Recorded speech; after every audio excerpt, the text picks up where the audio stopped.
y aprovecho también de darle la bienvenida a la senadora Yasna Proboste y así iniciar formalmente la sesión. En nombre de Dios y la patria se abre la sesión. Gracias por la... Adelante. Gracias, senador. Bueno, respecto del gobierno, en distintos momentos se han dado diferentes cifras. Hubo un artículo de CIPER en que se habló de 1914 querellas, 1054 por ley de seguridad del Estado. Luego, en otra información se habló de 531 querellas con 1774 imputados. Entonces, es posible que ese número anterior se refirió a los imputados o no a las querellas, o hubo muchas querellas en el camino que por alguna razón quedaron sin efecto. Luego, en noviembre del 2020, se hizo público un catastro del Ministerio del Interior a través de la prensa en que se habla de 232 personas detenidas al 30 de noviembre de 2020. El Ministerio del Interior, en respuesta también a un oficio de la diputada Carmen Hertz, informó 489 querellas con 1.543 imputados, de los cuales 158 estarían en prisión preventiva. Nosotros, Amnistía Internacional, pedimos por ley de transparencia la información de cuántas querellas había por ley de seguridad del Estado, interpuestas entre el 10 de octubre de 2019 y el 30 de marzo de 2020, y nos informaron que eran 305, y que nos derivaron a la página web del Poder Judicial para identificar en qué estado está cada una de ellas, lo cual es bastante difícil, dado que habría que ver tribunal por tribunal en cada una de las tribunales de Chile. Luego, el ministro de Justicia también se dio a conocer que había informado que habría 227 personas que podrían ser beneficiadas por un proyecto de ley como el que se discute ahora, de las cuales 162 estarían en prisión preventiva y 55 condenadas. Ahora, también desde la sociedad civil se ha levantado información y de nuevo hay registros parciales, hay varias agrupaciones de familiares de personas que han estado presas o que están presas, que han ido levantando catastros con diferentes fuentes de información y que también han llegado a números diferentes. Lo que hace, como digo, extremadamente difícil el entender exactamente de cuántas personas estamos hablando. ¿Y cuáles son las principales dificultades? Primero, ¿qué tipos penales consideramos en el análisis o en el catastro? Por dar un ejemplo, el análisis que hizo el Poder Judicial no incluye los delitos de la Ley de Control de Armas, que sí se han utilizado para, por ejemplo, casos de personas que han sido acusadas de lanzar molotov. En algunos de esos casos, incluso en que se ha dejado sin efecto el juicio, que por una decisión de no perseverar o cosas similares, porque no había pruebas suficientes. Entonces, ahí hay un cuestionamiento de qué delitos se incluyen y cuáles no. Y que no es claro, no es evidente. El tema de, por ejemplo, los robos con violencia. Ha habido algunos casos detenidos en el contexto de manifestaciones que han sido acusados de robo con violencia o imputados de robo con violencia y que no necesariamente están en todos los catastros. Entonces, ahí hay una primera dificultad. La segunda tiene que ver con cómo se selecciona qué casos corresponden al estallido social. Porque, de nuevo, un ejemplo, un delito de robo en lugar deshabitado, que se asocia muchas veces a los saqueos, sobre todo de antes de la dictación de la ley específica sobre saqueos, podría ser alguien que entró a robar a la casa de alguien en ese mismo periodo. Lo mismo podría suceder con los desórdenes públicos, que podría ser una pelea callejera. Entonces, el cómo puedes separar lo que corresponde al estallido social de lo que no es extremadamente difícil. Lo tercero es el corte temporal. Y es que obviamente a medida que va avanzando el tiempo es probable que las personas vinculadas a delitos cometidos o presuntamente cometidos en el contexto del estallido social, la cantidad de personas presas va a ir disminuyendo, ya sea porque los juicios terminan, porque hay condenas, porque hay absoluciones, porque hay cambios de medidas cautelares después de un tiempo. Entonces, el momento del corte temporal es muy importante también para determinar de cuántas personas realmente estamos hablando. Y por otro lado, las fuentes de información también son parciales, porque por una parte mencionaba los casos de sociedad civil, que muchas veces se basan en los casos que cada organización lleva o ha registrado, la información del gobierno muchas veces se basa en los casos en los cuales el gobierno es querellante, pero no es querellante en todos los casos que lleva Fiscalía. Y lo mismo pasa con la Defensoría Penal Pública, en que hay muchos casos que no son defendidos por la Defensoría Penal Pública, sino que tienen defensas particulares. Entonces, que quedan fuera de esos registros también. Todo esto para decir que también por una parte, se ha criticado muy fuertemente el que desde la sociedad civil no hayamos sido capaces o que de alguna manera hemos exagerado el problema y que no hemos sido capaces de dar una cifra. Y la verdad, casi como que no hubiéramos hecho el trabajo de buscar la cifra. Y la verdad es que el trabajo se ha hecho y lo han hecho muchas organizaciones, pero es tan dispersa la información que es muy difícil llegar a hacer un panorama preciso y eso también demuestra que eso es parte del problema. Porque poder tener empresas por protestar y no poder tener certeza de que no hay personas que estén siendo sometidas a juicios injustos también es complejo.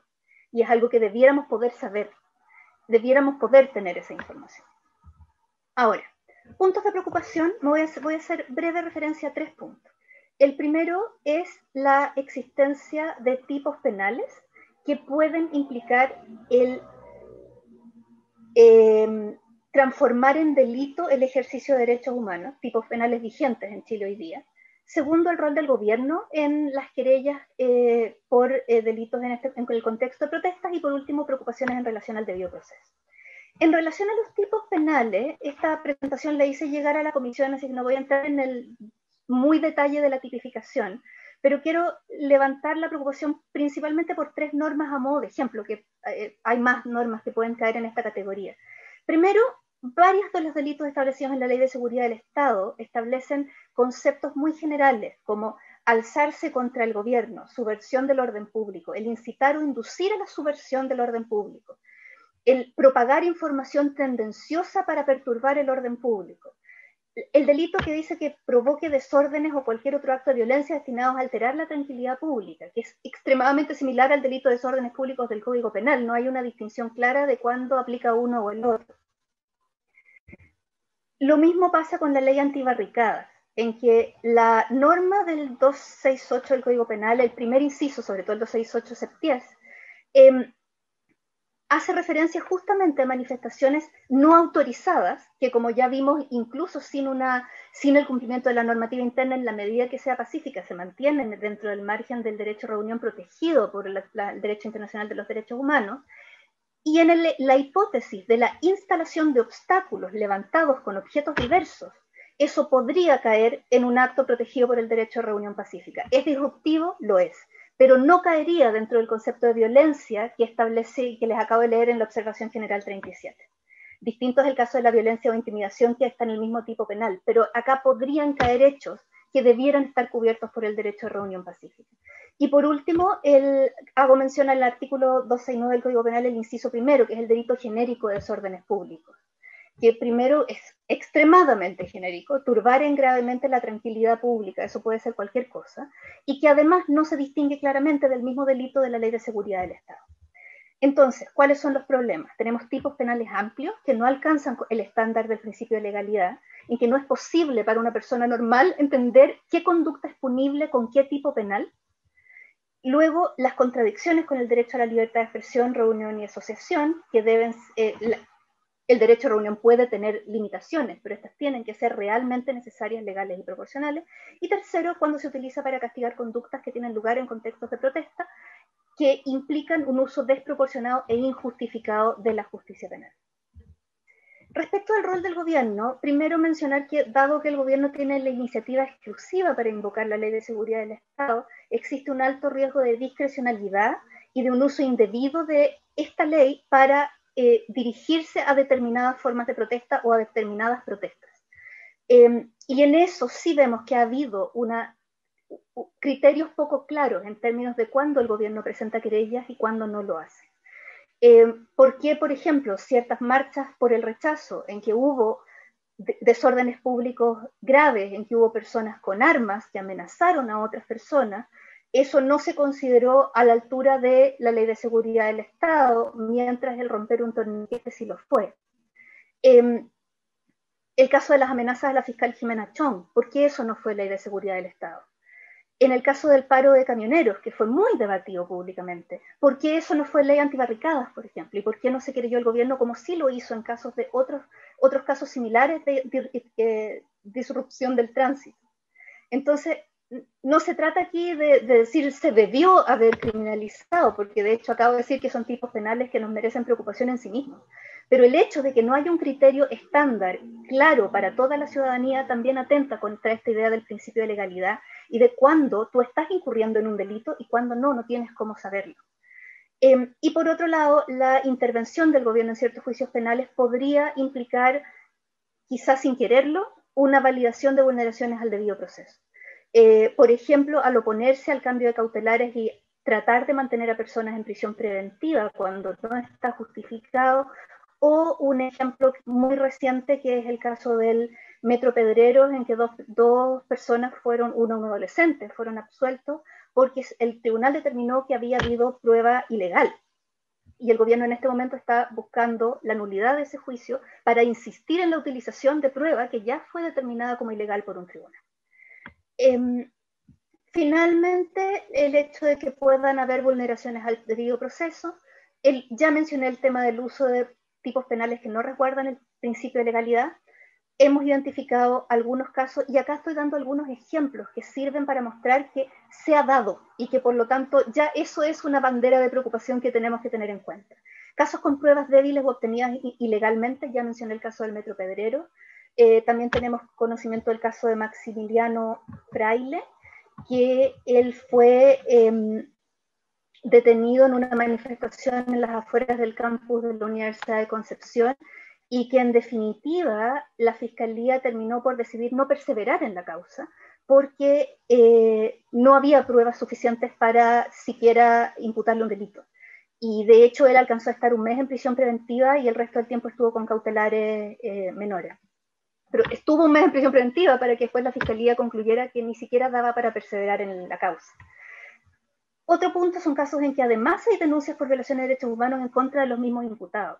Ahí quiero destacar un caso en particular que es el de Cristóbal Flen, que está incluido en el informe Amnistía Internacional Ojos sobre Chile, que nos hicimos cargo de las violaciones de derechos humanos cometidas durante el estallido social, en que él a su vez está imputado por una serie de delitos como supuestos desórdenes, maltrato de obra carabinero, y a lo que además le sumaron la falta de desórdenes en espectáculo público, que resulta medio irrisorio porque se utilizó porque había tambores, así como una batucada en la manifestación, entonces lo calificaron de espectáculo público. Él está a su vez llevando adelante una causa en contra de Carabineros por haber recibido golpizas brutales durante todo el proceso de detención, al momento de la detención en el carro policial y luego en la comisaría. Y acá vemos además que la causa en contra de Cristóbal ya tiene fecha para la audiencia de preparación del juicio oral en marzo, mientras que la causa en contra de Carabineros ni siquiera tiene formalizado.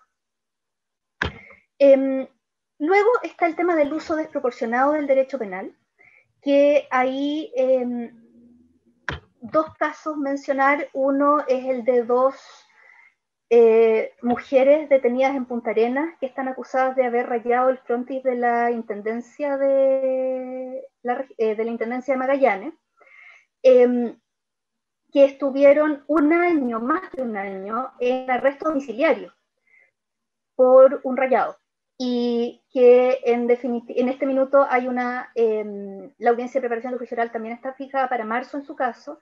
Recién el 14 de diciembre les cambiaron la cautelar a arraigo regional y firma quincenal.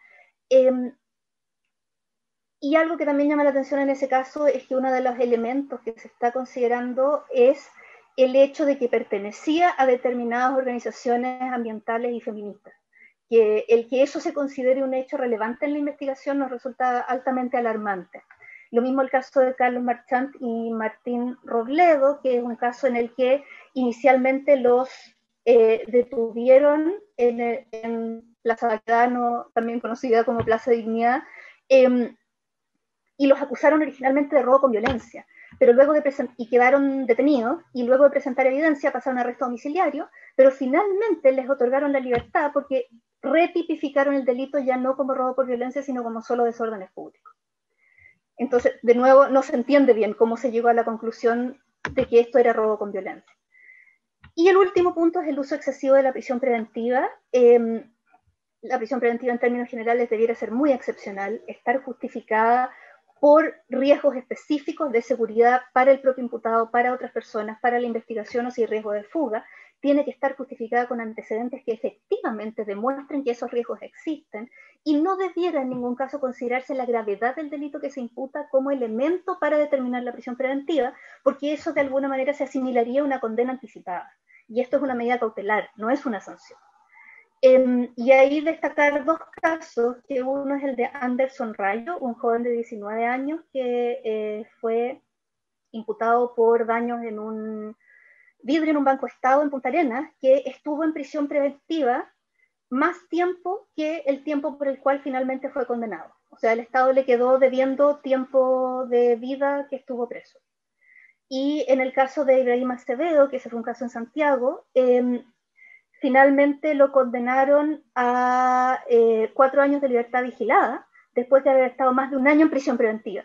Y no solo eso, sino que además, cuando se dictó la condena, él siguió estando en prisión preventiva, pese a que la condena era libertad vigilada, porque se estimó que era necesario esperar a que la sentencia estuviera a firme. Y ahí ya no se entiende ninguna justificación. Finalmente él sí ya le revocaron la cautelar ahora a fines de diciembre. Pero ese es otro ejemplo en que una persona estuvo en prisión preventiva por más de 1 año para finalmente ser condenado a un delito que no tiene prisión efectiva. Entonces, acá hay una mezcla de recomendaciones, algunas de las cuales tienen que ver con cosas más inmediatas y otras que tienen que ver con necesidades mucho más estructurales, pero que es bueno aprovechar esta oportunidad también para que se aborden. Lo primero es la necesidad de un catastro de casos con criterios claros y comunes. Y esto requiere una coordinación desde las autoridades del Estado, trabajando con las agrupaciones de familiares para poder tener un panorama lo más completo posible, utilizando criterios que sean comparables. Porque si no va a ser imposible saber realmente de qué casos estamos hablando. Y como digo, acá tenemos evidencia de que al menos algunos casos están pasando cosas graves. Lo segundo es aclarar los criterios del gobierno para querellarse en determinados casos. Creo que eso es algo que es relevante que sea público, el entender cuándo el gobierno interviene como querellante y cuándo no. La derogación o reforma de los tipos penales problemáticos a los que hice referencia. La regulación, la revisión de la regulación del derecho a reunión en Chile, considerando esta nueva observación general 37 del Comité de Derechos Humanos de Naciones Unidas, que realmente nos pone al debe respecto de cómo está regulado hoy día en Chile. Esto es algo que también va a ser muy relevante para el debate constitucional que se viene. Y luego la necesidad de una revisión caso a caso con procedimientos ágiles que permitan asegurar que nadie esté preso o imputado por protestar y que toda persona tenga un juicio justo y se use la prisión preventiva justificadamente. Y ya en el primer punto puse preso o imputado porque también a veces pasa que nos quedamos muy únicamente con el caso de las prisiones preventivas, pero no hay que olvidar que un arresto domiciliario total, en definitiva, también es una medida de privación de libertad. Esa persona está en mejores condiciones, por supuesto, de lo que está en la cárcel, pero la pandemia nos ha enseñado lo difícil que es estar encerrados en la casa todo el día, y en este caso es aún más todo el día porque no hay un permiso para salir a comprar. Entonces, y además tienes una vigilancia permanente para que efectivamente estés cumpliendo. Entonces, es una medida que es más intensiva de lo que parece y que también es importante tenerla en cuenta, sobre todo si estamos hablando de personas respecto de las cuales se pueden estar dando estas vulneraciones del debido proceso. Termino diciendo que por lo mismo creo que este proyecto de ley genera una discusión muy bienvenida, porque de hecho da esa oportunidad de pedir información, de conseguir de evaluar la situación y de evaluar diferentes alternativas para conseguir que estos estándares se cumplan, porque esos estándares, la gravedad de lo que ha pasado requiere un abordaje más allá de simplemente, entre comillas, dejar que las instituciones funcionen normalmente, sino que requieren el dar un paso más allá para hacer un análisis de la situación y poder tomar las medidas que sea del caso. Y en ese sentido sí creemos que es adecuada que la propuesta del proyecto de ley implica en el fondo una revisión judicial, porque va a ser los tribunales quienes en definitiva, de acuerdo al proyecto de ley presentado, tendrían que calificar si se cumplen o no con las condiciones para una revisión de la causa. y creemos que ese es un camino interesante en el sentido de que permite esa revisión caso a caso, creando un procedimiento ágil para poder asegurar, como digo, que nadie esté preso por protestar y que todas las personas estén teniendo efectivamente un juicio justo, sin prisiones preventivas u otras medidas cautelares restrictivas de libertad que sean excesivas. Eso, con eso me quedo y quedo disponible para las preguntas del caso. Muy bien, muchísimas gracias, Ana Piquer, directora de Amnistía Internacional en Chile. Gracias por la presentación también, que entiendo ya se ha compartido con todos los senadores de la Comisión de Derechos Humanos. Y bueno, ya al final dejamos el espacio para preguntas y comentarios. A continuación quisiera ofrecer la palabra a la coordinadora del programa legislativo del Centro de Estudios e Investigación Libertad y Desarrollo, señora Pilar Asbun. Muchas gracias, presidente. Aprovecho de saludar a todos los senadores, miembros de esta comisión, a quienes están conectados actualmente en esta sesión. Voy a compartir una presentación. Está habilitado, ¿cierto?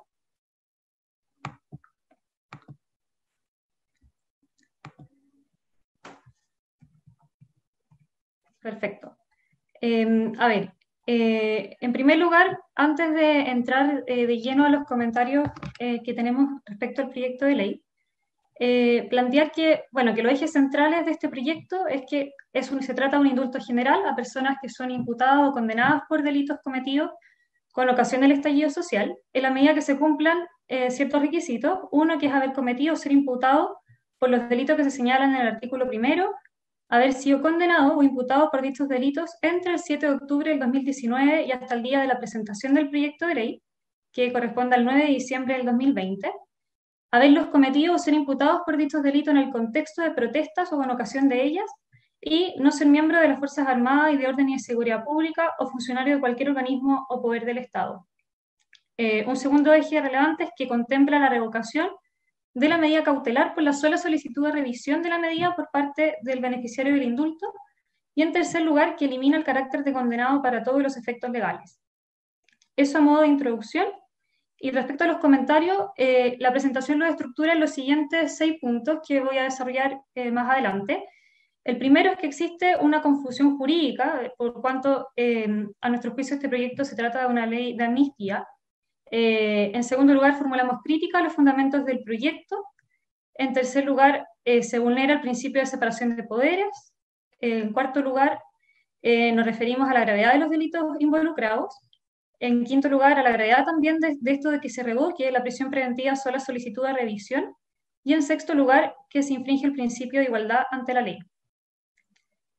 En primer lugar, respecto a la confusión jurídica, si se trata más bien de una amnistía o un indulto, si uno realiza un paralelo entre la amnistía y el indulto, ambas son causales de extinción de la responsabilidad penal que están contempladas en el Código Penal. La amnistía está contemplada en el artículo 93, número 3 del Código Penal, mientras que el indulto en el artículo 93, número 4 del Código Penal. Y respecto de la causal, ambas son causales, la amnistía remite el delito y sus efectos, mientras que el indulto remite, reduce o conmuta la pena. De esta forma, la amnistía, al remitir el delito, que es realmente un perdón del delito, elimina el carácter de condenado para otros efectos, mientras que el indulto sí mantiene el carácter de condenado para efectos, por ejemplo, de la reincidencia, nuevo delinquimiento, o bien otros efectos legales, como señala la norma legal.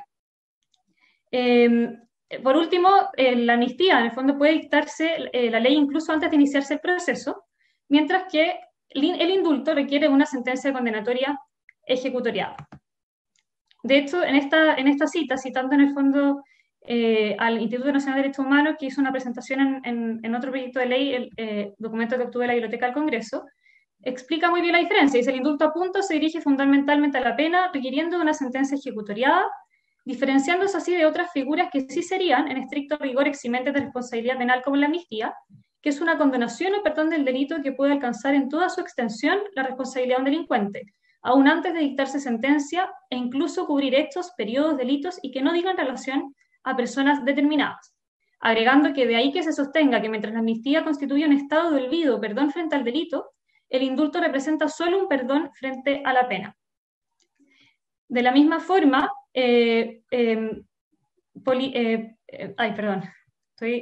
un segundo, que creo que tenía un segundo que me perdí con la presentación acá.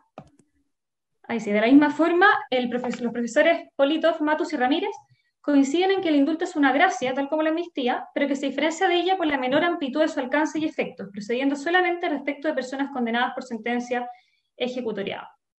Aclarados los conceptos, lo que propone entonces el proyecto de ley es una amnistía porque beneficiaría tanto a condenados como imputados, en circunstancias que ya dijimos que el indulto requiere de una sentencia condenatoria ejecutoriada, y porque establece expresamente en su artículo 6º que dichas personas beneficiadas con el indulto no se considerarán condenados para todos los efectos legales. ¿A qué voy o por qué es importante en el fondo la diferencia? Yo creo que es importante quizás sincerar si estamos frente a una amnistía o un indulto, porque con la amnistía se agrava también la señal que se entrega a la ciudadanía y a las víctimas de los delitos, por lo que ya expliqué de que produce en el fondo el efecto de que borra el delito y deja por lo tanto a su autor en la misma situación en que estaría si no lo hubiera cometido. ¿Cuáles son nuestras críticas? Primero a los fundamentos del proyecto, después voy a entrar más a los comentarios específicos respecto del texto. Primero, bueno, que hay una diferencia sustancial entre las cifras dadas por el proyecto de ley y las entregadas por las autoridades competentes en la materia. En la moción se señala que a octubre del 2020 el Ministerio Público habría formatizado a 5.084 personas como consecuencia de detenciones practicadas producto o en el contexto del estallido social, y que 648 de ellas seguirían en prisión preventiva, siendo 725 condenadas. Entonces, de hecho, la senadora Adriana Muñoz también en medios de comunicación señaló que habrían casi 800 personas que están en prisión preventiva que no tienen proceso alguno. Sin embargo, el Ministerio Público en su presentación que formuló ante esta misma Comisión de Derechos Humanos el lunes de la semana pasada, proporcionó los siguientes datos. Señaló en primer lugar que entre el 18 de octubre del 2019 y el 30 de noviembre del 2020 habrían 38.427 ingresos por el estallido social, que de esos casos 25.273 estarían terminados y 13.154 vigentes, y que al 30 de noviembre del 2020 175 personas se encontrarían con medida cautelar privativa de libertad. Por su parte, el Poder Judicial, la ministra Gloriana Chevesic, que es vocera de la Corte Suprema, señaló que serían 26 personas las que se encontrarían en prisión preventiva por delitos asociados al 18 de octubre, de las cuales 17 tienen condenas previas. También agregó una información que es relevante, que en el fondo que señaló que por estas causas se han realizado 80 audiencias en las que se revisaron las medidas cautelares y en 3/4 de los casos los tribunales confirmaron la prisión preventiva. Y que en cuanto a los delitos, el 58% estaría imputado por robo en lugar no habitado y el 27% por incendio con peligro para las personas. Por su parte, la Defensoría Penal Pública, el Defensor Nacional, subrogante Marco Montero, en presentación ante la Comisión de Derechos Humanos del Senado la semana pasada también, indicó que al 4 de noviembre del 2020, del universo de casos vinculados al estallido social que la Defensoría atiende, solo 68 personas permanecerían con prisión preventiva. ¿Cuál es, al final, un problema? Que un poco también acá comparto en el fondo lo que señaló la expositora anterior, de que existe una dificultad, obviamente, en determinar la cifra y que existen diferencias, obviamente, en las cifras que entregan las autoridades, las diversas autoridades por las diferentes metodologías que se aplican, o sea, por cuanto en el fondo los espacios temporales son diferentes o quizás determinan otra metodología, pero queda en evidencia que el número de las personas que se encuentran en prisión preventiva por la comisión de delitos asociados al estallido social dista significativamente de las 657 personas que se refiere la moción.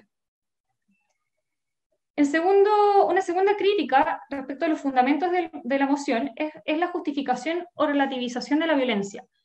En la fundamentación del proyecto se señala que los actos que revisten características de delito cometidos por ciudadanos y ciudadanas son punibles desde la perspectiva penal. Sin embargo, respecto de estos delitos, en el contexto que se indica, se ha vivido un proceso distorsionado por una respuesta estatal desproporcionada. La fundamentación, a nuestro juicio, es preocupante porque, si bien se reconoce el carácter delictivo de los actos desde un punto de vista más bien formalista, o se dice desde el punto de vista de la perspectiva penal, se omite toda forma de condena moral a los mismos. Y eso es grave, porque en el fondo al no condenarlos también estamos legitimando entonces el uso de la fuerza y otras medidas ilegítimas de presión, perturbando también la deliberación política. Entonces creemos que el hecho de indultar por estos delitos, que más bien son, o sea, que son delitos comunes, quizás ocasionados en un contexto diferente, genera un gran riesgo para el sistema político y sobre todo para la discusión que viene ahora de cara en el fondo a la nueva constitución. Y en tercer lugar, creemos que también otra crítica es una rara invocación del derecho a protesta, porque tanto nuestra Constitución como todos los instrumentos internacionales protegen el derecho a reunirse y a manifestarse, pero siempre que la protesta sea pacífica, sin armas y que no implique en sí o sea con ocasión para la perpetración de delitos. Esto está en el artículo 19, número 13 de la Constitución, que garantiza en el fondo el derecho a reunión pacífica, el artículo 20 de la Declaración Universal de Derechos Humanos, cuando señala que toda persona tiene derecho a la libertad de reunión y de asociación pacífica, y el artículo 21 del Pacto Internacional de Derechos Civiles y Políticos, que contempla el derecho de reunión pacífica. Por lo tanto, el derecho, obviamente, a una protesta violenta no existe, entonces tampoco mal podría la ley o la autoridad como criminalizar actos violentos que bajo ningún respecto se encuentran cubiertos o amparados por el derecho a reunión. Eso respecto a, como a las críticas en relación al fundamento de la moción. En tercer lugar, respecto al proyecto en sí mismo, creemos que acá hay una vulneración evidente del principio de separación de poderes. La iniciativa en el fondo establece que el indulto aplicaría tanto a quienes han sido condenados como a los imputados, es decir, personas que se encuentran sometidos a un proceso penal en curso. Ya aclaré en el fondo que creemos que el indulto no procedería en este caso porque en el fondo solamente procede respecto de personas condenadas, no así imputadas, pero ya que lo hace de esta forma, claramente se está desconociendo la independencia del Poder Judicial, infringiendo el artículo 76 de la Constitución, que prohíbe tanto al Ejecutivo como al Congreso Nacional ejercer funciones judiciales, abocarse a causas pendientes, revisar los fundamentos o contenido de sus resoluciones o hacer revivir procesos fenecidos. Y junto con desconocer la independencia del Poder Judicial, desconoce también la autonomía del Ministerio Público. Atendido entonces que el indulto tiene por objeto perdonar la pena, todos los casos en que se aplique a personas que aún no han sido condenadas, constituye para nosotros una real intromisión en las investigaciones y procesos judiciales en curso. Pero junto con que vulnera el principio de separación de poderes, creemos que también encubre una acusación que es muy grave. En el fundamento se señala que la manipulación del poder punitivo con fines de criminalización de la protesta social, caracterizado entre otros por la acusación a manifestantes de delitos como daños al patrimonio, coacción o amenazas, adaptando en ocasiones las figuras delictivas para que se puedan aplicar a los actos de manifestantes que se desean penalizar y hacer poder justificar su detención y la aplicación de la prisión preventiva. Creemos que ese fundamento hace suponer entonces que el Ministerio Público, en coordinación con una rama independiente del Estado, que sería el Poder Judicial, habrían manipulado las atribuciones legales que tienen con un propósito político, que sería en el fondo criminalizar la protesta social. Y esa acusación, respecto a esa acusación, diferentes autoridades, exautoridades, otras personalidades la han criticado y han sido bastante contrarios a ello. De hecho, Andrés Manqui, el ex defensor nacional, en una entrevista en el Mercurio el 12 de diciembre del 2020, señaló que los presos del estallido están vinculados a determinados hechos ilícitos que se les han imputado y que dicen relación no con una persecución política, sino con una persecución penal. Y que si no lo entendemos así, entenderíamos que el Ministerio Público es un órgano político y no lo es. Por su parte, Gloria Nachevesic, ministra vocera de la Corte Suprema, en entrevista al Mercurio también señaló: hay que tener certeza y tranquilidad en que los jueces no fallan según la postura política e ideológica que puede tener un imputado. El expresidente Eduardo Frei Ruiz-Tagle también señaló en un medio de comunicación que si las personas que están ahí no están por razones políticas, no están ahí por razones políticas ni porque salieron a la calle a expresar su idea. Estos son actos delictuales, se quemó el metro, se destruyeron pequeños y medianos negocios. Respecto a la declaración pública que hizo la Fiscalía Nacional el 14 de diciembre del 2020, también ellos señalan que no pueden compartir las aseveraciones en orden a que existirían cientos de personas privadas de libertad por delitos menores o contra quienes se habría hecho un uso indebido o desproporcionado del derecho penal, que las personas sometidas a la acción de los tribunales de justicia no están en esa condición por su pensamiento o por sus opiniones, sino por actos que son constitutivos de delito. Y finalmente, una última cita es de José Miguel Bianco, director de la División para las Américas de Human Rights Watch, que señaló que quienes cometieron delitos comunes deben responder ante la ley. No puede haber un trato preferencial, especialmente si estamos hablando de delitos graves. Y si hubiera algún vicio en el procedimiento, debiera ser tratado caso a caso. ¿A qué voy con esto? Que en el fondo claramente el proyecto de ley está desconociendo la independencia del Poder Judicial y del Ministerio Público, pero formula una acusación que es muy grave y que es compartida por distintas autoridades, como ya señalé, y desconoce también que la legislación contempla igual actualmente los mecanismos procesales para poder dejar sin efecto una prisión preventiva, solicitud que se puede formular en cualquier estado del procedimiento.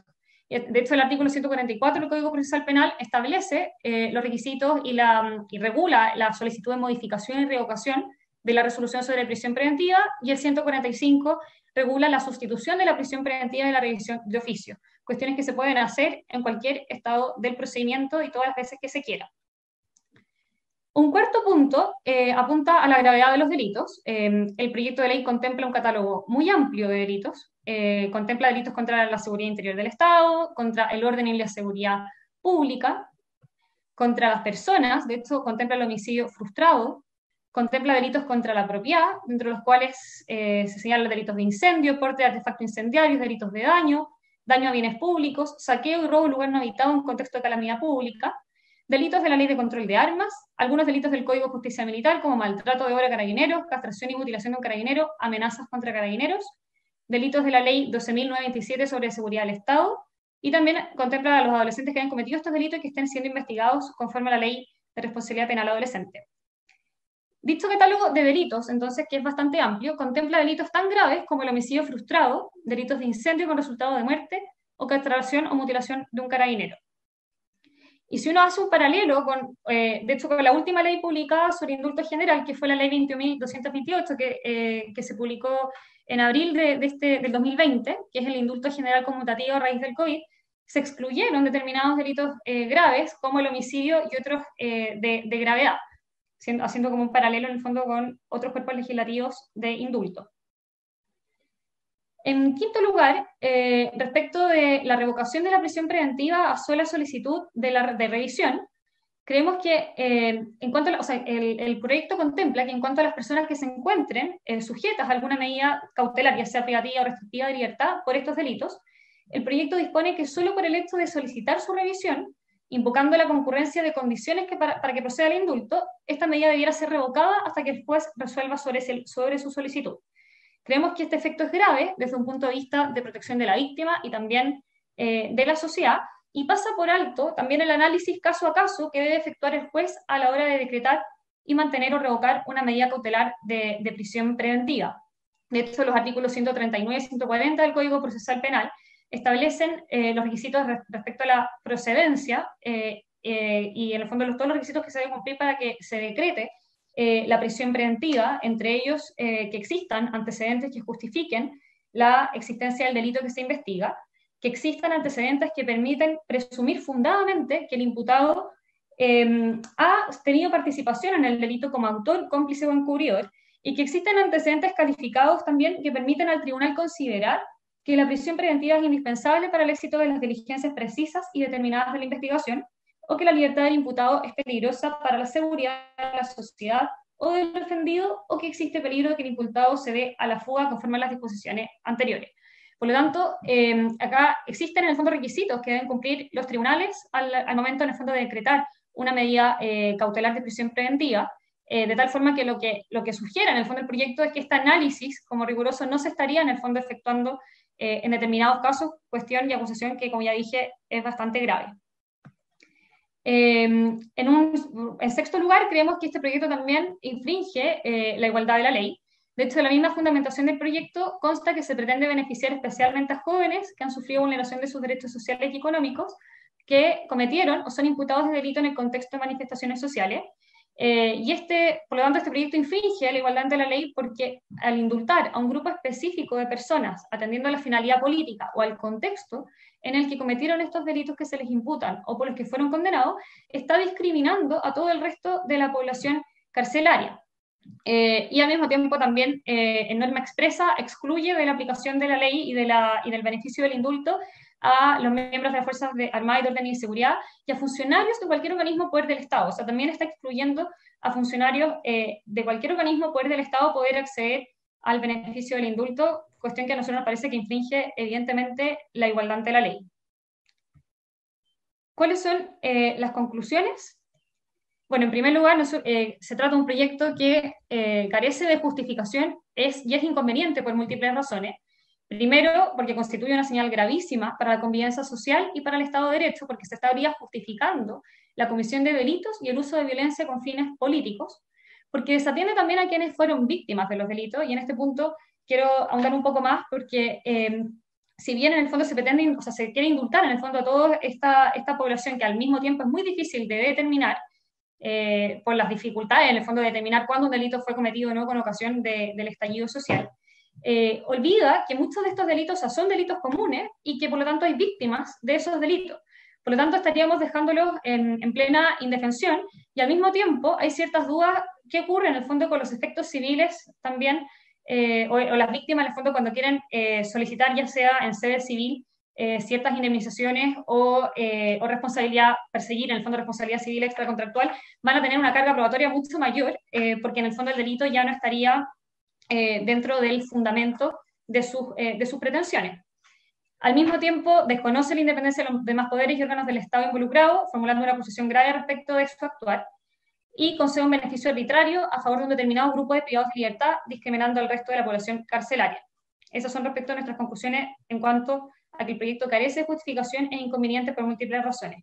Y unas últimas conclusiones, que el problema estructural de fondo, que dice relación con el hacinamiento carcelario y el uso de la prisión preventiva, es un tema mucho más complejo que hay que abordar y con todos los intervinientes o con todos los involucrados en el proceso. O sea, en el fondo hay que escuchar también cuál es la visión también del Poder Judicial, del Ministerio Público respecto de cuál es el uso de la prisión preventiva, qué modificaciones se pueden hacer, pero requiere un análisis evidentemente por separado de este proyecto de ley. Y respecto a lo que podría ser un posible como retraso de los procesos judiciales, también hay que recordar, bueno, este año ha sido bastante complejo, obviamente ha significado bastante retraso en general de todos los procesos judiciales, pero que se dictó una ley a principios del año 2020, que es la ley 21.226, que estableció un régimen de excepción para los procesos judiciales por el impacto del COVID, y en esa ley en el fondo se suspendían muchos plazos y muchas audiencias, pero obviamente se excluyó expresamente la suspensión de audiencias tan relevantes como aquellas que son de revisión de las medidas cautelares de prisión preventiva o internación provisional.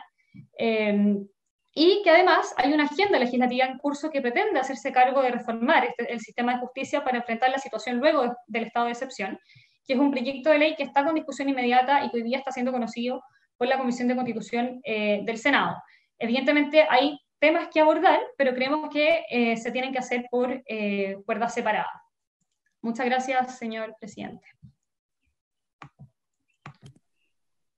Bien, muchas gracias, Pilar Asbun, del Centro de Estudios e Investigación, Libertad y Desarrollo, coordinador del Programa Legislativo de Libertad y Desarrollo. A continuación, quiero ofrecer la palabra al rector de la Universidad Academia de Humanismo Cristiano, señor Álvaro Ramis.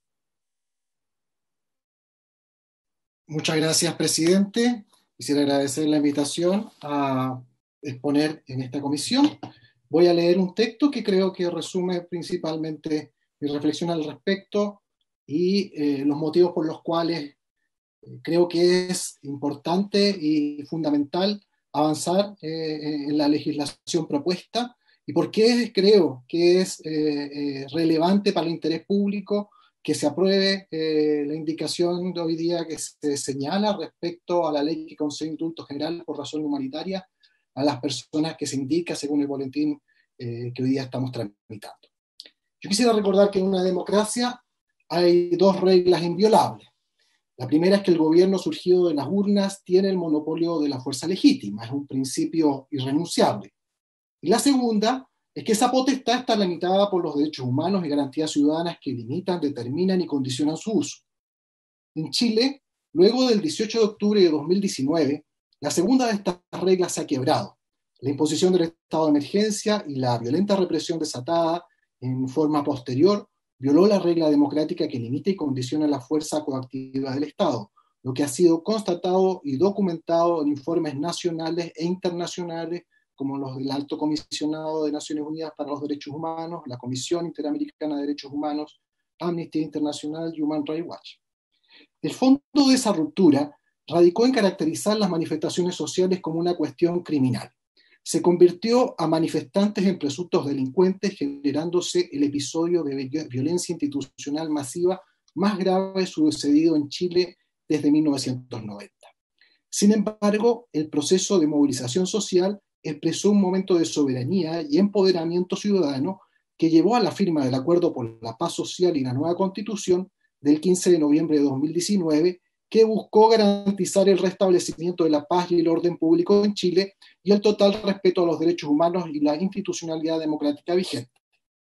Con el paso de los meses, lejos de enmendar, el gobierno inició una ofensiva punitiva sin precedentes que ha llevado a la cárcel a un número muy relevante de manifestantes, en su mayoría jóvenes de procedencia de estratos populares.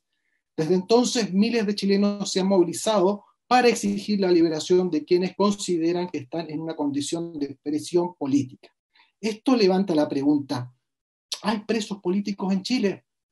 El gobierno lo niega rotundamente.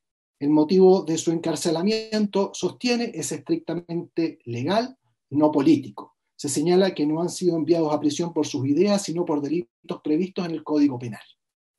Este enfoque formal, puramente legal, tiene debilidades.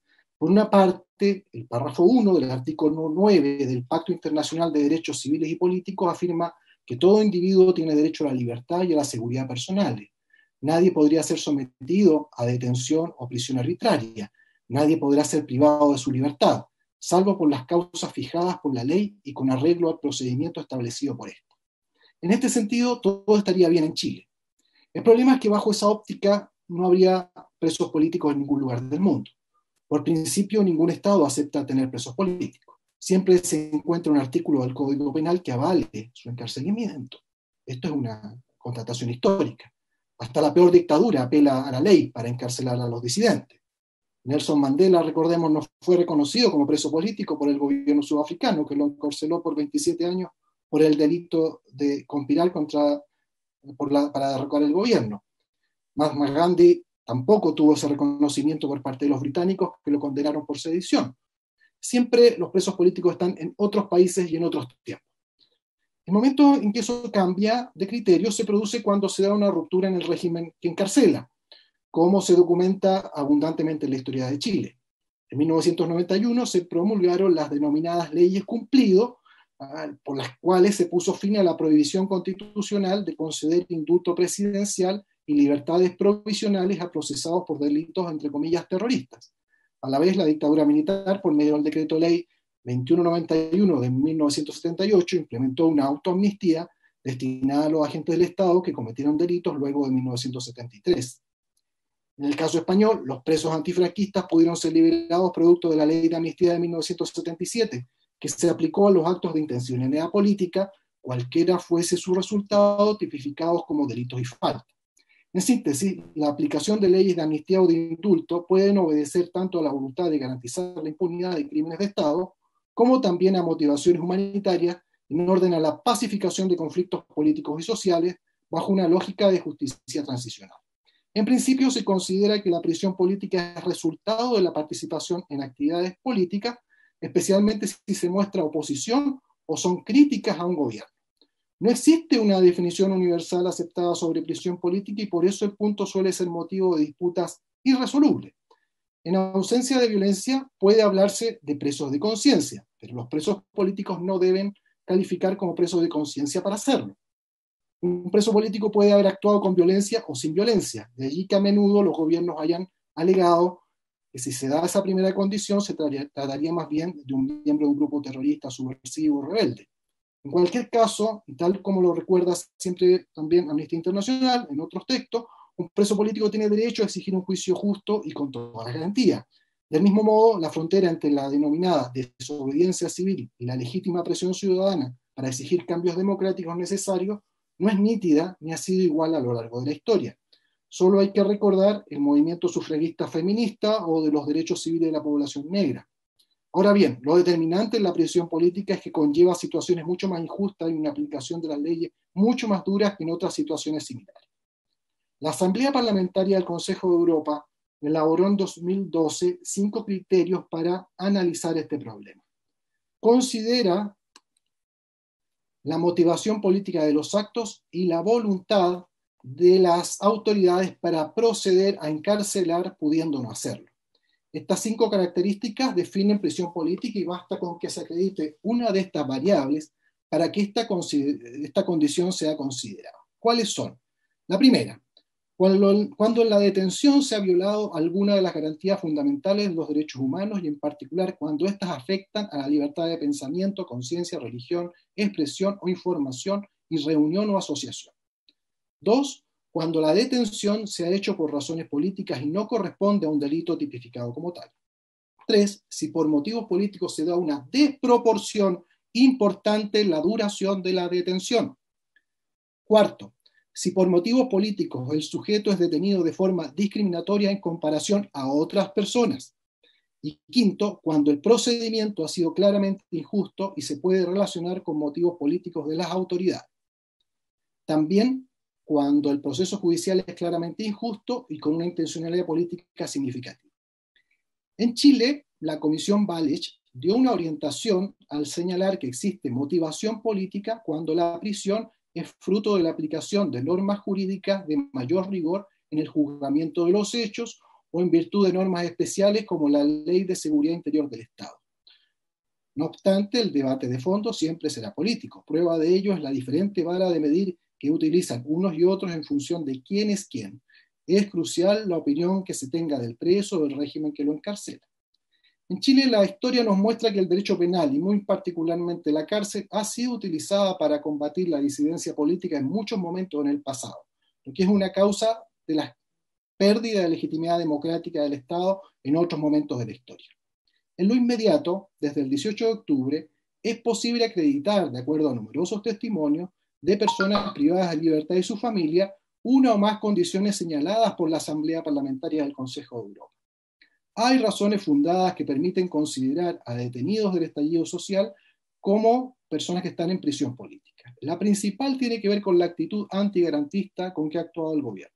Son numerosas las denuncias que verifican el uso del derecho penal, partiendo por el recurso a la Ley de Seguridad Interior del Estado por parte del Ministerio del Interior. Vale recordar que dicha ley solo puede ser invocada por el Ministerio del Interior o las intendencias regionales, por lo cual su aplicación siempre obedece a una determinación política. En este sentido, se debe reconocer que una parte de los juristas interpreta que los presos en el contexto de las movilizaciones del estallido social son presos políticos, mientras que otra parte no los considera de esa manera. Un tercer sector, más silencioso, intenta obviar esta definición porque cree que no hay que introducir más matices. Independientemente de estas posiciones, una mayoría, creo yo, que está hoy día en acuerdo en las graves acusaciones que se hacen y considera que se ha demostrado que actuaron en un contexto de violencia, represión al legítimo derecho a la protesta.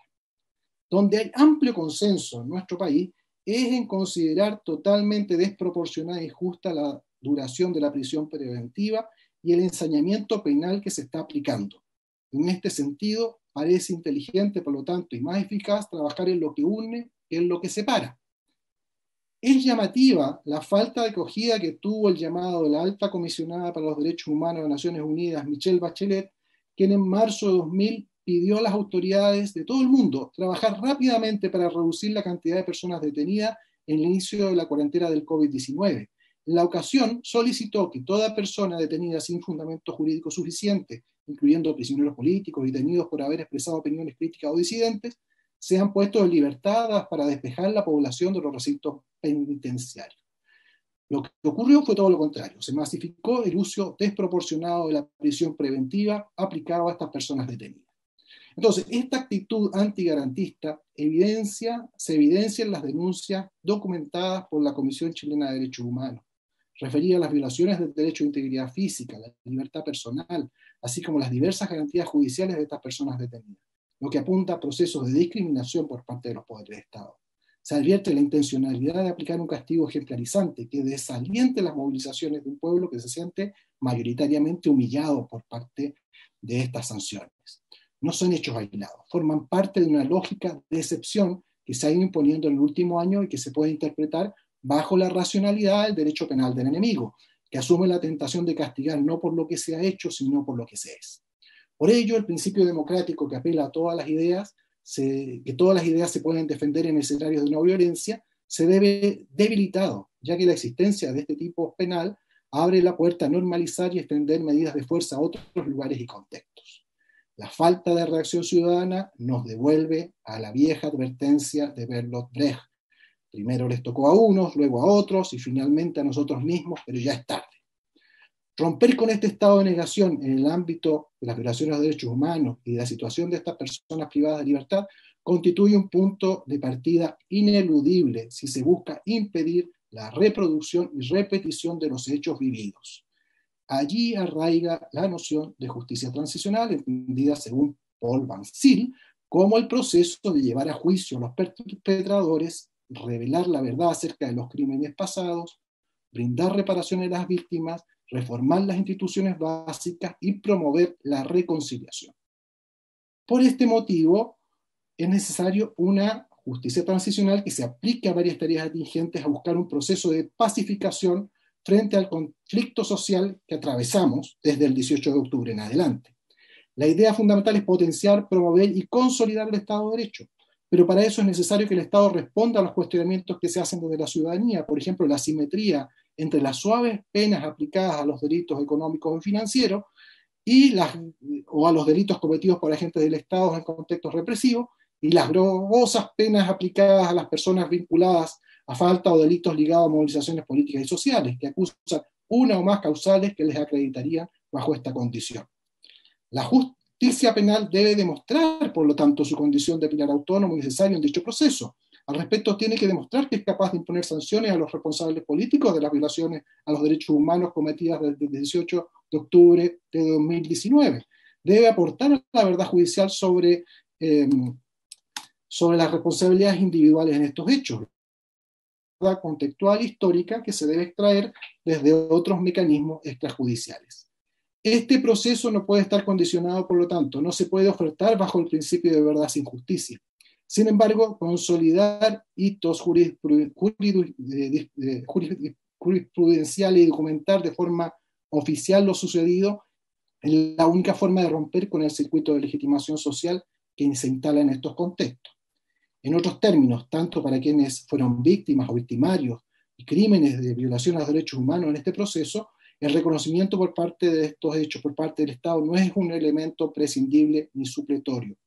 Si no se desmontan los relatos legitimadores por parte de las autoridades, quienes vivieron estos hechos bajo la lógica de las cadenas jerárquicas de mando, nunca reinterpretará lo sucedido y el relato de las víctimas nunca dejará de ser subalternizado y relativizado como producto de atenuantes o justificaciones a otros discursos de mayor jerarquía pública. Esto lleva a asumir que frente a las violaciones a los derechos humanos sucedidas en el país luego del 18 de octubre de 2019, el Congreso Nacional no solo debe aprobar esta ley de indulto general que nos convoca en este día, más aún considero que se debe constituir urgentemente una comisión de la verdad que reciba el mismo mandato que se le otorgó a Raúl Rettig en 1990, contribuir al esclarecimiento global de la verdad sobre las más graves violaciones a los derechos humanos cometidas en los últimos años. Esta es una tarea ineludible y urgente, que no puede alcanzar su propósito sin recoger el testimonio directo de las personas afectadas, a fin de establecer las responsabilidades jerárquicas y generar las medidas de reparación y reivindicación de las víctimas. Por lo tanto, este es el momento de dar la palabra a las víctimas, incluyendo a quienes han vivido situaciones de muerte, mutilación, tortura, apremios ilegítimos, violencia sexual y detención sin las debidas garantías y prisión por razones políticamente motivadas. Solo así se podrá establecer una memoria histórica que sea la base para el reconocimiento público de la sistematicidad de las violaciones a los derechos humanos ocurridas en Chile desde el 18 de octubre de 2019. Ojalá que los que miran hacia otro lado y piensan que esto es solo un problema de jóvenes pobres a los que se puede olvidar, puedan recordar el juicio que Nelson Mandela instaló en la conciencia universal cuando afirmó: suele decirse que nadie conoce realmente cómo es una nación hasta haber estado en una de sus cárceles. Una nación no debe juzgarse cómo trata a sus ciudadanos con mejor posición, sino como quien trata a los que no tienen poco o nada. Muchas gracias, señor presidente. Muy bien, muchas gracias al rector Álvaro Ramis de la Universidad Academia de Humanismo Cristiano, y en ese sentido agradecer también los insumos, materiales, presentaciones que nos han hecho llegar o nos puedan hacer llegar como aporte para la discusión de este proyecto de ley en la Comisión de Derechos Humanos del Senado, y que sin duda también contribuirán como informe desde la Comisión de Derechos Humanos a otras comisiones donde se tratará también este proyecto de ley. A continuación quiero ofrecer la palabra al señor Jorge Ulloa, padre de Diego Ulloa, un testimonio que él va a narrar. Adelante, don Jorge. Buenas tardes, señor presidente. Buenas tardes a los señores senadores que componen esta comisión, señoras y señores diputados, invitados e invitadas especiales de la presente comisión. Voy a partir solicitando compartir la pantalla.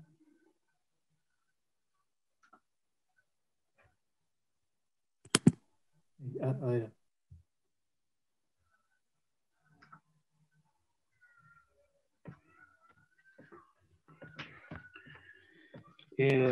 Bueno, ya que el señor rector, a quien aprovecho de saludar, enunció los mismos principios del Consejo de Europa que yo iba también a presentar.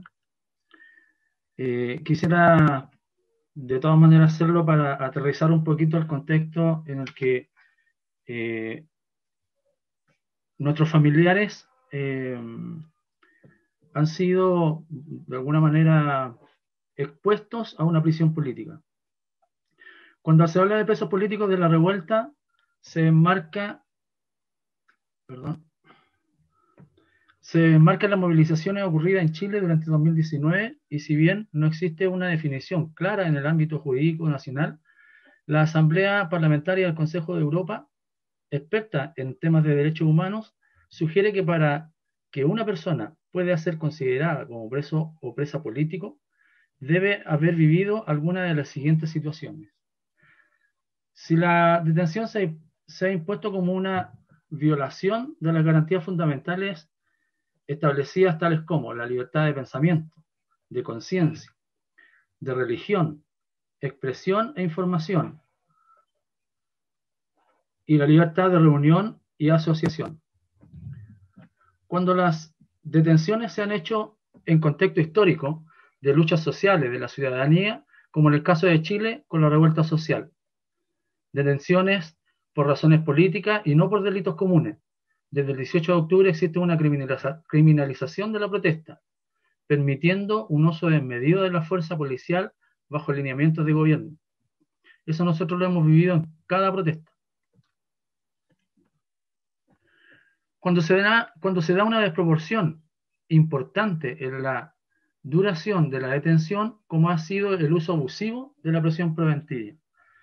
Niños, jóvenes, estudiantes y trabajadores que llevan alrededor de 14 meses de prisión preventiva, sin antecedentes y con pruebas no concluyentes, esperando juicios justos. Se les niega el cambio de medida cautelar con precarias razones legales y no respetando tratados internacionales. Como fue el caso, cuando la persona es detenida de forma discriminatoria y a diferencia de otras, como fue el caso de Nano Calderón Argandoña, quien tuvo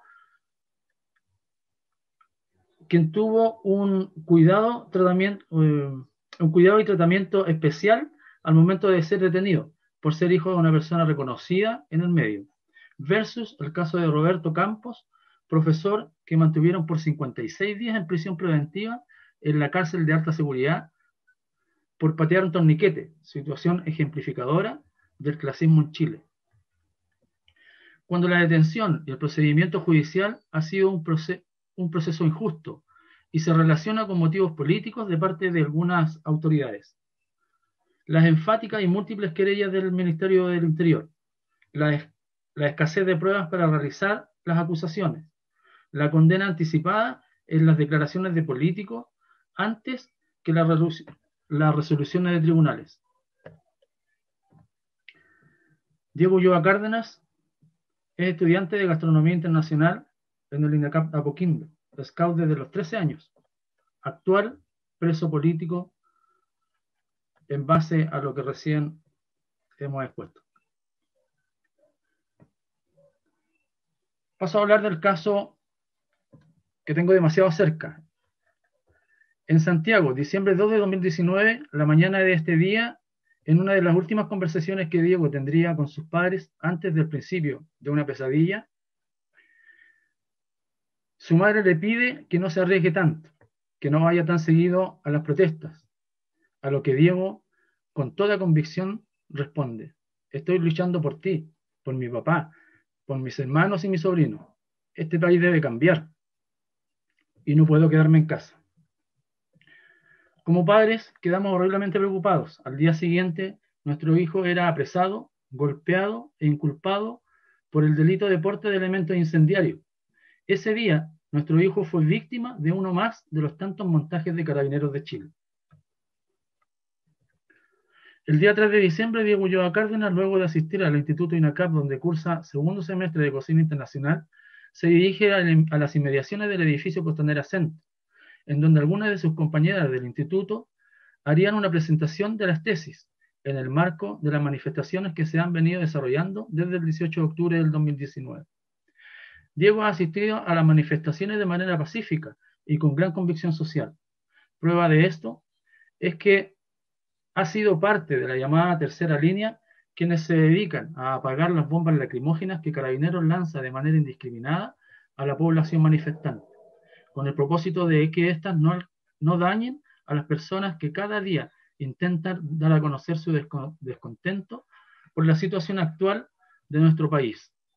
Tanto Diego como sus compañeros bomberos asisten a las manifestaciones equipados con máscaras antigases, guantes de cuero, bidón con agua y bicarbonato, en donde introducen estas lacrimógenas para poder desactivarlas. Acá hay un video conseguido en las redes sociales en donde Diego y varias personas más se ve como ellos desactivan estas bombas lacrimógenas. Diego es, se los indico con el mouse, la persona que está con el morral verde. Ahí está. Acá se ve como él desactiva una bomba lacrimógena y está por horas haciendo lo mismo.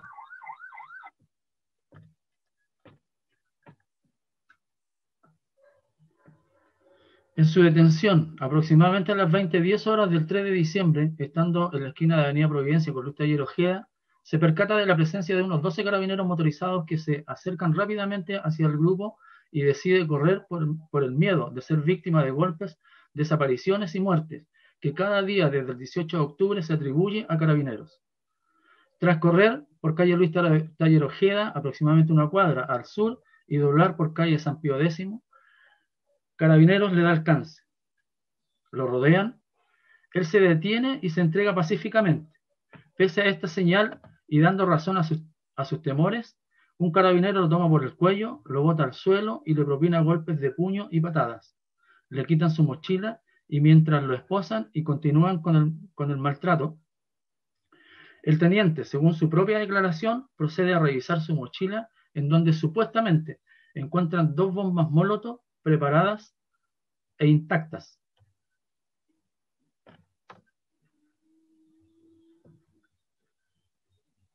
En este video se ve a Diego en el minuto en que Carabineros lo sigue. Si siguen el mouse, van a poder ver que Diego corre, se pone delante del vehículo rojo, y esa es la resistencia que opone. El carabinero que viene abajo lo toma del cuello, como relato, lo bota al suelo.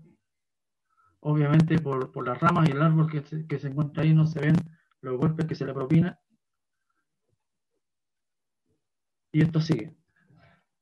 En virtud del tiempo vamos a cortar el video y vamos a seguir con imágenes de Diego siendo apresado. Se ve la cantidad de efectivos de Carabineros, donde le llevan los brazos, y en su cara se nota la manera en que fue llevado a Diego, no a un vehículo, sino que a 2. Porque no sé por qué razón ellos se arrepienten de subirlo a un vehículo y lo suben a otro. El protocolo para el mantenimiento del orden público establece respecto de la privación de libertad de manifestantes adultos que el empleo de la fuerza se limitará al mínimo necesario para inmovilizar al aprendido, a fin de evitar lesiones. Cuando la familia llegó a la comisaría aproximadamente a las 21:30 horas, se consultó, bueno, acá voy a explicar un poquito, se consultó en varias oportunidades acerca de Diego en la unidad policial, y por cerca de 3 horas se nos negó. En un tercer intento de obtener información de Diego, nuestra hija Nicole llamó por teléfono a la unidad 2 veces. La primera se le informa que Diego estaba en la unidad y luego le dicen que se encontraba en la subcomisaría Providencia, ubicada en Los Leones.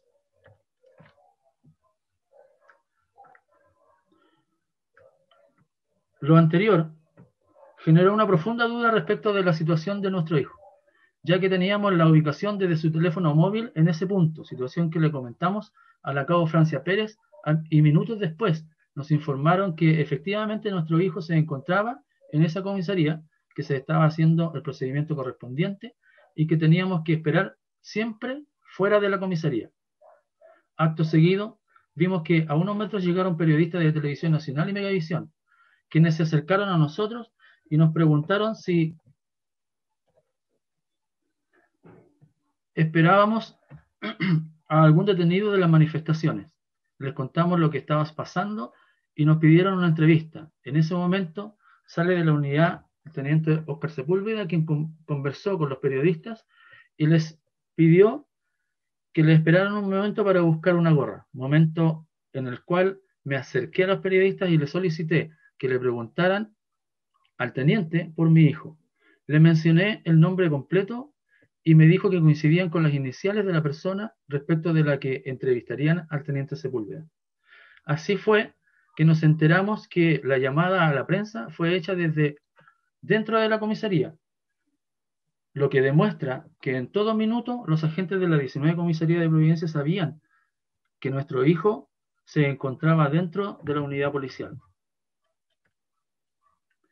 Antes de la entrevista al teniente, el reportero de TVN me comentó que mi hijo estaba siendo acusado de porte de elementos incendiarios.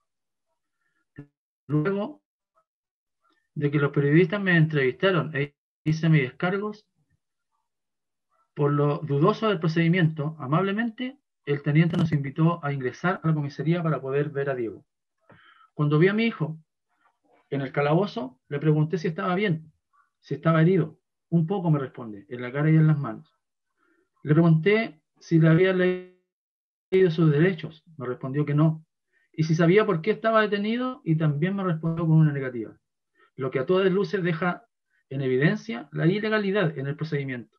Tampoco se le permitió hacer una llamada. En los hechos se le tenía incomunicado y hasta ese momento no se le había llevado a constatar lesiones. Así como yo me enteré por la prensa de los cargos que se imputaban a mi hijo, este se enteró por mí y no por sus aprehensores, esto siendo aproximadamente las 0 horas de ese día. Cabe destacar que lo apresaron al menos 10 carabineros motorizados de la 19 Comisaría de Providencia. Nadie le leyó sus derechos. Estuvo horas detenidos con más de 20 carabineros de distintos rangos y nadie le informó los cargos que se le imputaban.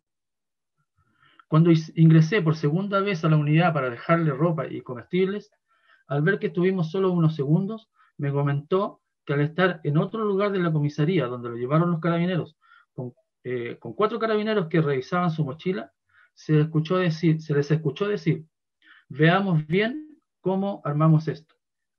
Momento en el cual lo hacen darse vuelta a la pared y escuchó ruido de botellas de vidrio y sintió olor a combustible. Momentos después, ingresó un carabinero a la habitación en donde estábamos y Diego lo identificó como uno de los que estaba revisando sus pertenencias. Recién, aproximadamente a la 1:30 de la madrugada, se le llevó a constatar lesiones, casi 5 horas después de su detención.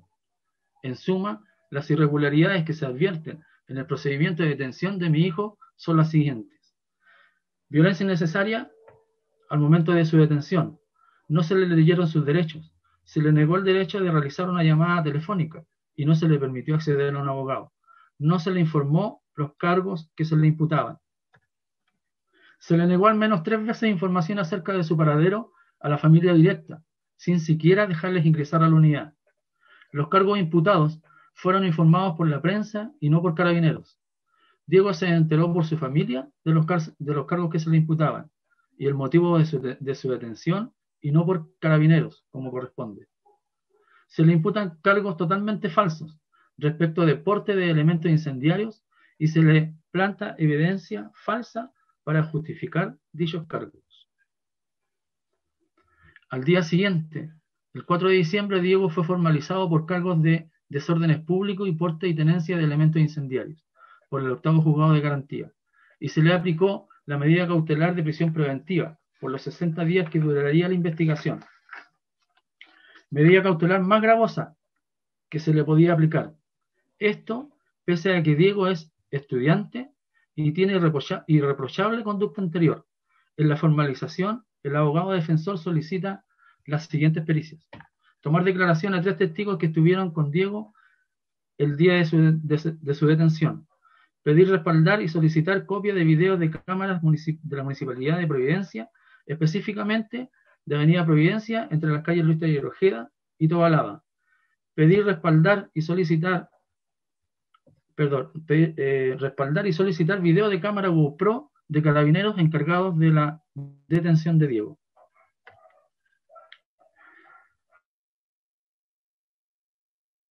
La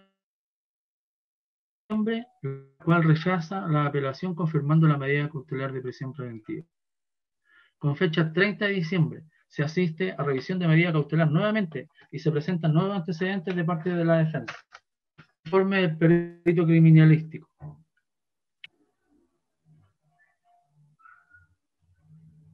Videos de cámaras de locales comerciales. Este informe del perito criminalístico incluye videos de cámaras de locales comerciales de Avenida Providencia del día 3 de diciembre del 2019, que en ningún caso muestran a Diego haciendo desórdenes ni preparando o lanzando una bomba molotov. Muy por el contrario, en esto se ve claramente 2 bombas lacrimógenas en el bidón que portaba. Carabineros asegura contenido. Se menciona declaración de testigos con él en distintos momentos, a partir de las 18:30 horas y hasta que fue conclusión del informe del perito criminalístico. En virtud de los resultados obtenidos de las diligencias realizadas, que el investigador da cuenta a la Defensoría Regional Metropolitana Norte de las diligencias realizadas y el resultado de estas, estableciendo que el imputado Diego Ignacio Ulloa Cárdenas, el día 3 de diciembre del presente año, participa activamente en la manifestación que ese día se concentraba en las inmediaciones del Centro Comercial Costanera Center y calles aledañas. En este contexto, y conforme los videos analizados, resulta viable y conteste en relación a la dinámica observada con lo señalado por el imputado y los testigos respecto a la labor del imputado dentro de las manifestaciones, lo que consiste en sofocar, apagar y desactivar los dispositivos lacrimógenos lanzados por Carabineros, introduciéndolos en recipientes plásticos color anaranjado que portaba.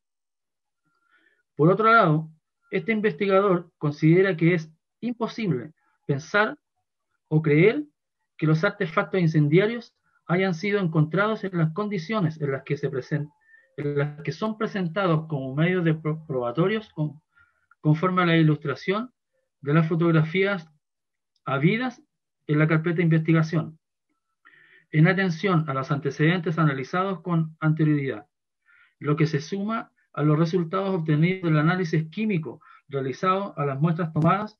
Dichos resultados, además, a juicio de este perito, aumentan la duda respecto a que si el contenedor plástico mantenía o no combustible, lo que a juicio del investigador no sería así, con combustible al interior de la mochila del imputado. Estos antecedentes no son considerados por el fiscal indicando que al momento de la audiencia estos no se encuentran dentro de la carpeta investigativa, pues este mismo ha retrasado sin razón la diligencia de toma de declaraciones a los testigos, la petición de imágenes de las cámaras de tránsito de Providencia y la obtención de imágenes de las GoPro de Carabineros, diligencias que lograrían exculpar a nuestro hijo de las acusaciones que se le están imputando. Debido al retraso de parte del fiscal de la causa,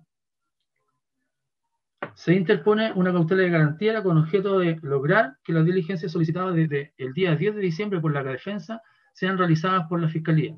Esta acción logra su objetivo y antes de la audiencia otorgada por parte del Tribunal de Garantía, el fiscal notifica a la defensa que solicitará se realicen dichas diligencias poniendo fecha solo a las declaraciones de los testigos para el día 4 de febrero, 2 días después de cumplido el plazo de los 60 días de investigación, por lo que obviamente Fiscalía pide ampliar el plazo de investigación por encontrarse pendientes dichos procedimientos.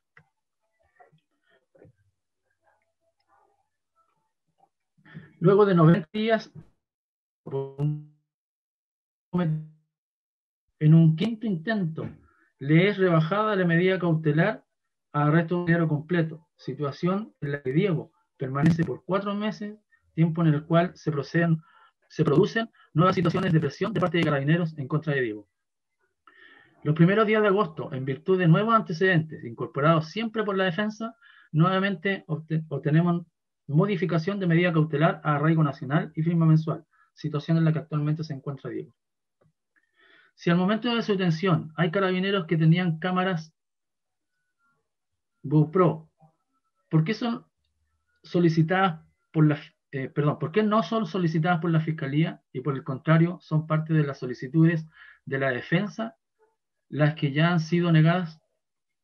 Si 2 carabineros afirman oler el bidón, coinciden en que tenía un fuerte olor a combustible, que salpicaba líquido al momento en que Diego corría, ¿por qué no se hizo pruebas a las zapatillas y a la ropa de Diego por parte de la vocal?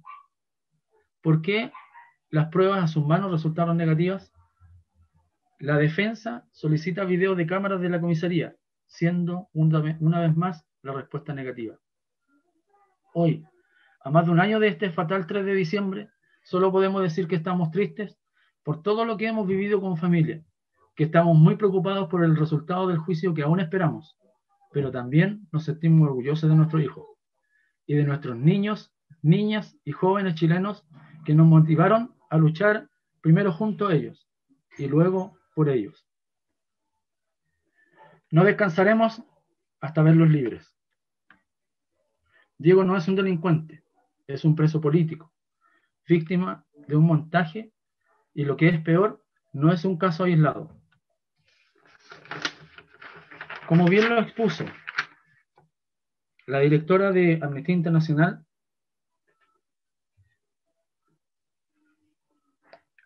se menciona al menos entre 8 y 10 casos irregulares respecto de sus pruebas. Después de un año de prisión preventiva y arresto domiciliario, dos jóvenes presos por el estallido social son liberados de cargos. Se trata del joven agricultor Aymará Aníbal Copa y de Bastián Díaz Pérez, detenidos el 28 de noviembre de 2019, en medio de una manifestación en Alto Hospicio. Vale destacar que antes de aquel 28 de noviembre de 2019, cuando se produjo la detención, ninguno de los 2 jóvenes se conocía entre sí, pero desde ese momento debieron compartir cautiverio durante 70 días en el módulo 76 del Centro Penitenciario de Alto Hospicio y vivir momentos muy difíciles. Sin pruebas. A los jóvenes se les acusó de manipular un artefacto explosivo, sin que la acusación se pudiera comprobar, por lo que la Fiscalía comunicó al tribunal la decisión de no perseverar, informando que se han realizado todas las diligencias respectivas y no pudieron recabar antecedentes para fundar una acusación. El tribunal acogió la solicitud de no perseverar y dejó sin efecto cualquier tipo de formalización o requerimiento en contra de Aníbal Copa y Bastián Díaz, y cualquier tipo de medida cautelar que se haya decretado a su respecto. Asimismo, dejó audiencia de sobreseimiento definitivo recién para el 5 de enero de este año, a las 8:30 de la mañana. Segundo caso, las inconsistencias en las pruebas del Ministerio Público en el caso del incendio de la estación Pedrero, que también mencionaba la directora de Amnistía Internacional. Durante la mañana de ese martes se dio a conocer el veredicto en el caso del incendio de la estación Pedrero, ocurrido el 18 de octubre del 2019. Finalmente, la resolución del tribunal fue absolución y liberación de Daniel Morales y su sobrino, de 17 años. Una de las razones de este fallo fue la ilegalidad de la prueba obtenida, lo que da cuenta del débil sustento de las evidencias que el Ministerio Público presentó en el caso. Ambos estuvieron privados de libertad durante más de un año. Insólito. Video revela montaje de carabineros y joven acusado queda en libertad. Según consigna Radio Bio Bio, un joven detenido en febrero por el porte de una bomba Molotov durante una protesta en la Universidad de Concepción está denunciando que a través de un montaje de carabineros logró que la Fiscalía lo imputara y lo mantuviera privado de libertad. El video reveló una conversación de carabineros planeando imputar al joven mientras lo detiene. Se carga nomás. Listo. Echémosle de encina.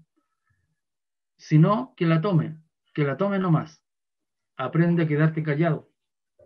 Aprende a quedarte callado un día nomás, continuó el video. Fue ese hallazgo la única prueba que llevó al joven hoy liberado de los cargos por porte de artefacto incendiario y en libertad luego de pasar un mes en la cárcel y 4 meses en arresto domiciliario a presentar la querella pidiendo al Ministerio Público por lo que se califica como un montaje detrás de su caso. Nos preguntamos, si no se encuentra ese video, ¿dónde está ese joven? El defensor público acusa evidente montaje de carabineros en detención de joven de Villa Francia. Un defensor penal público acusó un supuesto montaje de carabineros en la capital, el que se habría originado tras la detención de un joven de 18 años en Villa Francia durante una manifestación. A través de Twitter, el defensor acusó que durante su turno del viernes 4 estuvo presente en un control de detención y posterior formalización en la que se habría mostrado un evidente montaje. El abogado explicó que el joven se le imputó un ataque con bomba Molotov contra un carro policial que contó con la declaración de 3 carabineros durante la formalización. Ellos, explica el defensor, señalan que vieron como un joven vestido con short negro, zapatillas negras y sin polera lanzaba una Molotov a un carro policial que daba rondas de vigilancia por Villa Francia, siendo detenido por los uniformados. El asunto es que dentro de los antecedentes de la carpeta constaba un video de una bomba de benzina cercana que mostraba la manifestación, pero que en caso alguno mostraba al joven de acuerdo a lo indicado por Carabineros, explica. Pero no solo eso, ya que sostuvo, lo más determinante es que al joven y el carro de Carabineros se les hizo prueba química para verificar la existencia de hidrocarburos. El resultado fue lapidario. No solo el joven no tenía rastros de hidrocarburos, el carro policial tampoco, expresó. Esta situación fue descrita por el profesional como imposible, ya que al tener contacto con la bomba incendiaria hay transferencia de hidrocarburos a la persona que la fabrica y a quien la lanza, y lógicamente también el objeto alcanzado por la bomba. En esa línea agregó que el juez de garantía escuchó sus alegaciones y rechazó la cautelar de prisión preventiva solicitada por Fiscalía, dejándolo solo con firma mensual para mantener vinculado a la persona al procedimiento. Lo preocupante de todo esto es que 3 funcionarios indiquen una versión de los hechos que choca completamente con la prueba científica y audiovisual que constaba en la carpeta. También preocupa que Fiscalía avale estos procedimientos dudosos, incluso pidiendo la prisión preventiva. ¿Cuántos son? Don Jorge, más de un año del inicio de las detenciones de nuestros familiares. En contexto de movilizaciones sociales se ha solicitado en innumerables ocasiones informes acerca de cuántas son las personas formalizadas, cuántas mujeres, cuántos niños, cuántas prisiones preventivas, duración de estas prisiones preventivas, etc. Don Jorge, ¿me escucha? Sí, sí. Sí, disculpe que lo interrumpa, lo que pasa es que estamos pasado en el tiempo su presentación, no sé si puede ir cerrando, por favor, porque... Absolutamente. Más. Sí, bueno, acá invoco el 11 de enero del 2021, al buscar una respuesta, nos encontramos con el informe que presentó la semana recién pasada el fiscal nacional, que asegura las cifras que se ven en pantalla, ¿cierto? En definitiva, 175 personas privadas de libertad al 35 de noviembre, perdón, al 30 de noviembre. Se desglosa tipos de términos de situación judicial. Personas con casos terminados, 25.273. Pero si yo veo ese informe, al final de este recuadro, son 38.000 y fracción los que informan con situación de distintos tipos de términos. O sea, los informes no cuadran. Eso primero que todo. El Poder Judicial, publicado el 5 de enero del 2021, datos del 11 al 11 de diciembre del 2020, indica que 2.180 personas en prisión preventiva decretada. Los mismos datos que se entregaron anteriormente, con 26 personas que están en prisión preventiva por delitos relacionados al estallido social. Eso no es así. ¿Cuántos realmente son? ¿Cuál es la información real? A más de un año del estallido social, aún nos hacemos las mismas preguntas. Para finalizar, señor presidente, solicitar a los senadores que componen esta comisión, a todos los senadores y a todos los diputados, que por favor, no es necesario que nos crean a nosotros, no es necesario que crean en las pocas noticias que aparecen respecto de nuestros presos políticos. Investiguen, están las carpetas investigativas y se pueden hacer una idea de lo que realmente estamos pasando como familias de presos políticos. Y después de investigar, tomen una decisión en favor de este proyecto de ley. Muchas gracias, señor presidente. Bien, muchas gracias, don Jorge Ulloa. Quedan algunos minutos para preguntas, comentarios a nuestros invitados, senadores en primera instancia. No sé si hay preguntas, comentarios. No. ¿Se ofrece la palabra? Sí, senadora Yarna Proboste. Presidente, ¿me escucha? Estoy con harta dificultad de internet, pero no sé si se escucha. Sí, se escucha bien, senadora. Adelante. No, presidente, agradecer a nuestros invitados, a todos, a todas, de manera muy especial, y a través del señor Ulloa hemos tenido durante las distintas sesiones también testimonios directos de familiares de víctimas, y creo que esto le coloca rostro a una situación que es muy lacerante, que es muy dolorosa en nuestro país. Yo quisiera, más que hacer una pregunta a nuestros invitados, preguntar a la Secretaría, porque en la primera sesión solicitamos por escrito una serie de información, y que algo mencionaba también la representante de Amnistía Internacional en orden a estas diferencias de cifras. Entonces las pedimos por escrito para contribuir también con información mucho más precisa. No sé si ha llegado, le preguntaría a través suya a la Secretaría si es que tenemos respuesta de estos requerimientos. Muy bien, senadora. Jimena, no sé si hay respuesta todavía.